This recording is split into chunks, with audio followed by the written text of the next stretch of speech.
Take a break from your busy schedule and join Harold Sala for Guidelines, a 5-minute commentary on living. A generation ago, there was a bit of doggerel that went, "Only one life will soon be past. Only what's done for Christ will last."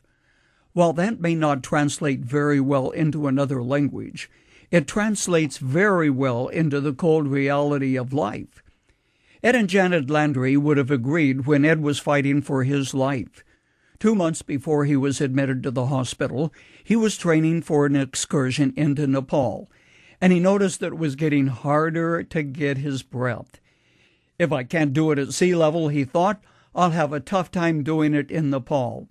Ed saw a doctor friend, and after 2 days of tests, he was told he had acute myelogenous leukemia and could expect to live for only 2 months. In an email, he reminisced about the midlife fork in the road that he faced. At that time, he had a good-paying job with perks and benefits, the comforts of middle-class suburban living. He also had a heart for God and the desire to serve Him. But the question was when, now or when he could retire. Reflecting on that decision, here's how Ed put it. "My greatest joy, besides being with our children, at this time has been the memory of the day I left my secure job as a firefighter in San Diego and stepped out into the total unknown of Bible school and the mission field. My decision back then was to leave early and cast everything into the wind, or cautiously finish out my career at age 55 when all was secure, and then I could serve the Lord without being a burden to others. The news of my leukemia has come 3 months before my 55th birthday. Thank you, Lord.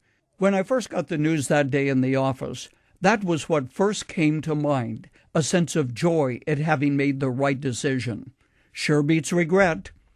Ed quit his good-paying job, went to school, and joined Action International, a missions group going to work in the Philippines. He spent many years of his life serving the Lord as a missionary. Ed trained and discipled young men and women and helped establish a Filipino paper products business to help indigenous people. Did he have any regrets? None whatsoever. Instead of playing it safe, he heard the voice of God calling him to do something with his remaining years and quickly made the decision to serve the Lord. Long ago, Jesus walked along the shores of Galilee and called men to serve him.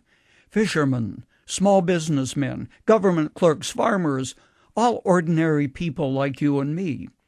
Question: what's your hesitation to step out and to do something for God with your life? When God confronted Moses in the desert, he asked, "What do you have in your hand?" Moses stood there, sun-bronzed, weathered, and worn. 40 years before, he had come out of Egypt. If he ever had a gold signet ring, he had long since abandoned it. "Only this rod, this shepherd's staff," Moses replied. "Throw it down," God commanded. He threw it down. "Take it up again. Go confront Pharaoh." What do you have in your hand?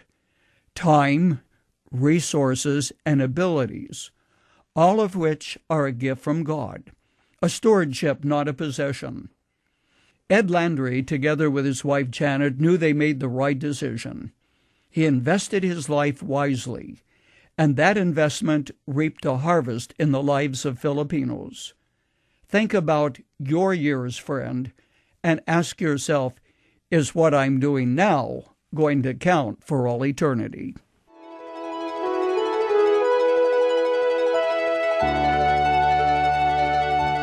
You've just heard Dr. Harold Sala with Guidelines, a 5-minute commentary on living. If you would like to listen to the program again, download a copy, subscribe to our e-commentary, or view other resources, visit guidelines.org. We would like to hear from you, too. You can email us at info@guidelines.org. That's info@guidelines.org. Thanks for listening, and we invite you to join us again for the next edition of Guidelines.